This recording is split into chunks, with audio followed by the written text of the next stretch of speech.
Un poco tu conclusión de la primera mesa, de primer brainstorming, ¿cuál sería?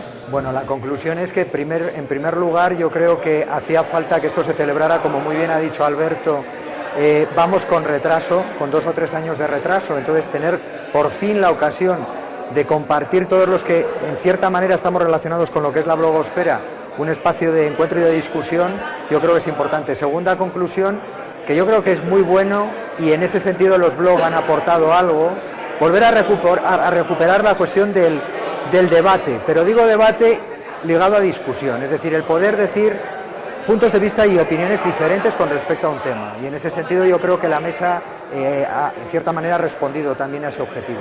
Luego yo creo que también han salido los temas fundamentales que tienen ahora planteados los blogs como una especie de intruso que se mete en el debate sanitario, en cierta manera a mitad de camino entre lo que son instituciones, lo que son grandes empresas, que evidentemente al final son los determinantes últimos de gran parte de las innovaciones que se producen en el sistema, y qué papel van a jugar entre esos dos grandes gigantes. Los blogs tampoco yo creo que hay que exagerar su importancia y su influencia, lo que sí es cierto es que esa influencia cada vez es mayor, y sobre todo, que era un elemento importante que lo comentaba ahora antes del café, que es el hecho de que hay que tener muy en cuenta que para los profesionales sanitarios un elemento clave de información es su colega, es la persona que está al lado de él.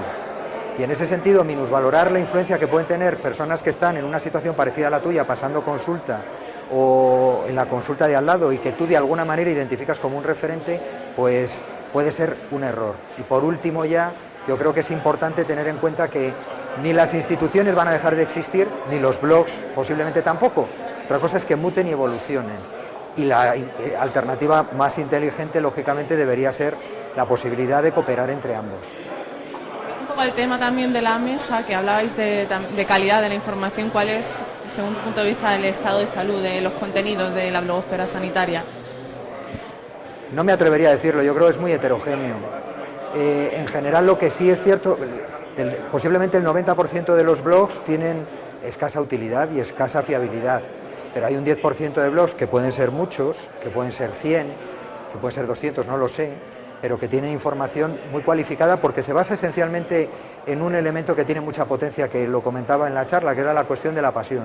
Cuando tú estás haciendo algo que te gusta mucho, generalmente lo haces muy bien, y en ese sentido la gente pasa mucho rato y pierde muchas horas buscando las principales fuentes de información para sustentar las opiniones que tiene. Pero esas opiniones son relativas. Yo creo que una de las cosas buenas que puede tener la blogosfera es la tendencia a retroalimentarse y a poner cada cosa en su justo término, porque la realidad es poliédrica, no es única, ¿no? Hace poco en tu blog un poco de que la acreditación de los contenidos en el blog, ahí de hecho ya hay varias instituciones u organismos que hacen ese tipo de acreditación. ¿Es necesario realmente tener ese sello o es una garantía?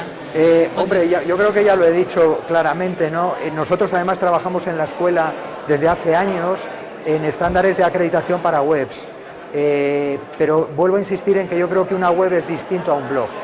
El blog tiene un componente de opinión tan alto que llegar a estándares uniformes, lo mismo para un blog de pacientes que para un blog de profesionales, de formación o de aplicación práctica, de recursos o de lo que sea, entiendo que va a ser muy difícil llegar a estándares que sirvan. Y luego me da pavor, como en todo lo que tiene que ver la acreditación, que al final el medio es más importante que el fin. Es decir, que lo importante es tener la ISO 9002, FQM o Joint Commission, y te olvidas de que lo importante es ver a los pacientes. Pues aquí puede pasar algo parecido, ¿no? ¿Puede ir nuestra blogosfera sanitaria? No lo sé, yo creo que estamos en una etapa muy incipiente, posiblemente acabará mutando. Yo creo que también ahí hay un elemento a discernir, que es la cuestión de la obsesión que tenemos todos por la inmediatez, de publicar todos los días, de publicar muchas cosas cada día, de estar a la última de lo que acaba de producirse en Corea. Y hay un elemento muy importante que yo creo que podrían aportar los blogs, que tiene que ver con la reflexión, y la reflexión lleva tiempo. Ese es un juego de, podríamos decir, de conflicto, que veremos a ver cómo se resuelve.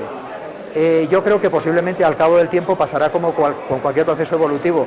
Habrá selección natural y posiblemente solo unos sobrevivirán, pero volverán a surgir otros. Yo creo que eso es imparable. La cuestión es cómo eso va a ser compatible con lo que es la manera normal de organizarnos que tradicionalmente llevamos utilizando desde hace tantos años.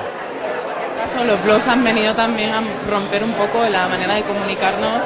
Médicos, los blogs en cierta medida vienen a romper el sistema tradicional de comunicación, claro. Médico-paciente, paciente-médico, entre profesionales y entre pacientes. Es que, yo creo que el blog es un magnífico ejemplo de lo que realmente son redes, donde están las redes entre personas, entre individuos, entre grupos que ya existen, de personas con grupos y de grupos entre sí, con lo que hace enormemente complejo. Por eso las soluciones no pueden ser sencillas, ¿no?